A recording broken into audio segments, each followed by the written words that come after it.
welcome back to my channel and to an update vlog as I'm heading to go get some gas for my car, which is the first time I've been able to drive it in almost 3 days. I haven't done a video on this yet, so I'll go ahead and add this into this video. It was really rough. The other day I was going to get some supper. Well, just hadn't got through getting it. Ooh, that sun's bright. And I was leaving to head home. As soon as I got to the office exit ramp section, well, before I got to even the end of it, I heard a loud popping sound. I didn't know if maybe I'm having a flat tire or what was going on. I just knew something was wrong. So I turned around and looked to see if maybe I can tell if I was having a flat tire, where it was, or if this might be coming from somebody else's vehicle. Well, as I did, I seen a big puff of smoke coming right out from underneath the steering wheel, going straight towards my feet, which it got hot in just a split second. So I automatically turned the car off because at that point in time I realized that I had something blowed, and it was definitely coolant going all over my feet. Very hot. It didn't take but a second for the whole car to just steam up. So I had to call AAA to get to the house, and luckily I did get it home a little earlier than what they said. And I don't know if y'all can see in the video, but there's an idiot that's in behind me, and he is pretty much right here on my bumper.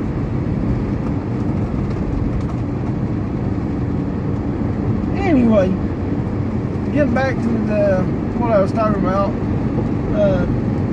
what had happened is or what I'm assuming happened is the heater coil pretty much exploded. It just happens to be on this Volkswagen Jetta, be right under the or behind the driver's side, by the steering wheel or above it. So yeah, my feet got very hot very fast. And the funny thing about it is, I had the car for, I say almost 2 years, maybe less than that. And before I purchased it, the guy said that he put a brand new heater coil on it. And he had everything bypassed. The only thing he never done was put the hoses on and hooked it up. I had to finish putting the hoses on it. So prior to me installing the rest of the hoses, this heater coil wasn't even being used. So it's really weird that in the 2 years time that the heater coil unexpectedly, because it hadn't shown any signs of acting up or anything like that, just all of a sudden explodes.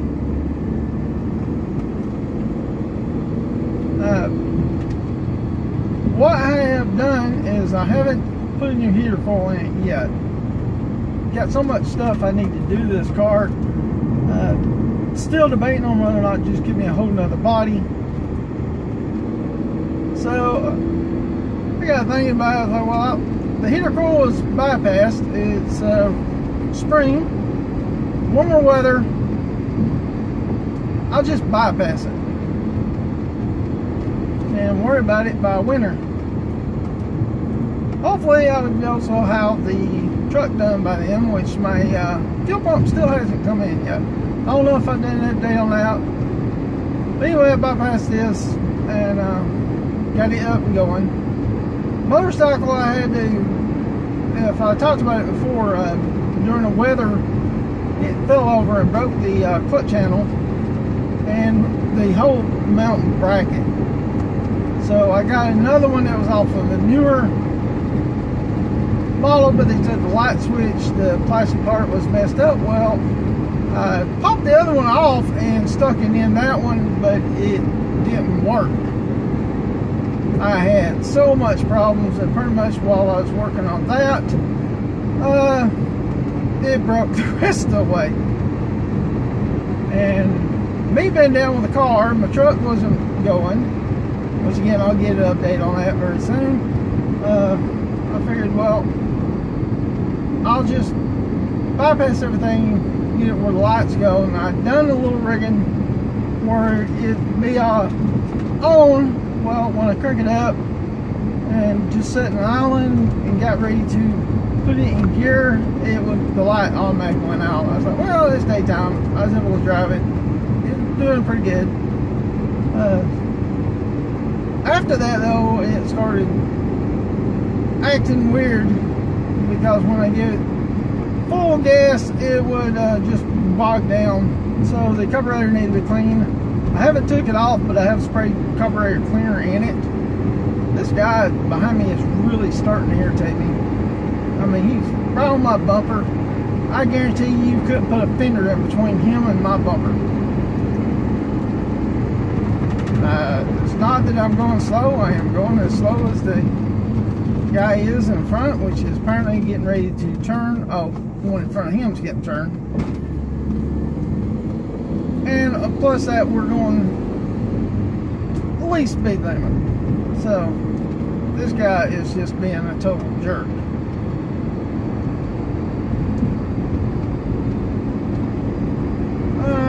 Anyway, I ended up cutting the switch, the wires to the switch out altogether, just straight wired it where my lights would work and I'd be able to drive it to work. Which luckily I kept some carburetor clean with me because I got the one section that started bogging down again. Sprayed some carburetor cleaner on it on the side of the road and got it going again. Now, if done any update, you do know I did injure my back 2 weeks ago at work. And today I had my follow-up appointment to get released or that be extended.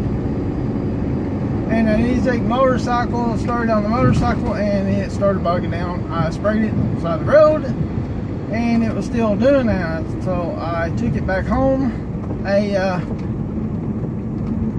ended up borrowing somebody else's car, went, done my appointment, which they did release me. And when I got back home, I cleaned it again and everything's working good. And then I bypassed the car, the heater coil on the car, so I can be able to drive, and I am going to give Cookie some gas in here.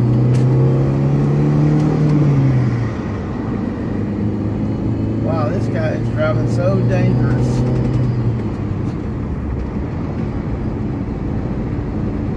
As far as the truck now, the heater, did do tests on it. Fuel pump is bad because I never could get it. It primed at 5 pumps, but it would finally, after a few turnovers, it would crank when it hit about 45, but it would settle down to 27. How it kept island at 27, I do not know.